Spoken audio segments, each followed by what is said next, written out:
thought about President Kennedy. Dallas, 1963. Bobby Kennedy, Los Angeles, 1968. Ted Kennedy, Chappaquiddick, 1969. All of these events were entwined with my childhood, all of it my story, just as it is every American's.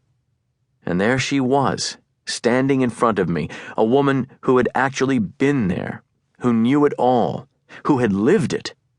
Go ahead, I thought, my ever-curious mind kicking in for an instant. Ask her something about it. Ask her about anything. But there was something about her, and about that time with her, that made the idea of asking even a single probing question about her life seem inappropriate. She was so charming, so warm and friendly, so accessible. She was so everyday in her humanity that only the most callous person would ever dream of asking her a personal question that might revive any trauma, any pain. I think it was on that day as I spoke to Jackie that I began to understand a true secret to the Kennedys' enduring celebrity. There is no wall.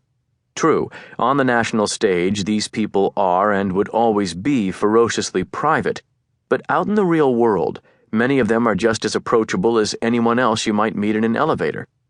For her part, Jackie, an editor whose office didn't even have windows, certainly wasn't living as though she were larger than life, like most celebrities do, in an ivory tower detached from the everyday. She was, to put it simply, a very nice lady, and in many ways just like the rest of us. She'd had her ups and downs in life. She'd made the best of the cards she'd been dealt, and now, widowed twice, she was in New York City, starting over at a job that paid her just $200 a week, writing a new chapter of her own story.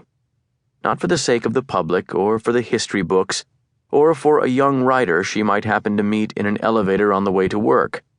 She was doing it for herself, living her life despite her worldwide fame. That was her secret, and I have come to believe one of the secrets of her entire family of Kennedys. Though celebrated, they are not really celebrities. At the risk of seeming reductive of such iconic figures who have often appeared larger than life, in many ways they are simply people who have been through tough times and have somehow learned, as a family, to get on with the business of living, all the while maintaining a determined optimism. Certainly, when I first met Senator Ted Kennedy and his wife Victoria Reggie in October 1996 at a symposium on the legacy of the Kennedy women at the John F. Kennedy Library in Boston, I was struck by his congenial, everyman attitude. Yes, we have had some hard knocks, he told me in what was obviously a great understatement, but we as a family have survived because we have heart, and heart matters. That evening, I also met and had the opportunity to ask questions of three of Ethel's daughters, Rory, Carrie, and Kathleen. What most stands out in my mind about them all these years later is their obvious closeness. It was almost like talking to one woman, the way they began and finished each other's sentences. It's difficult when your most private moments are also your most public moments, Carrie told me when speaking of the tragedies the family has faced.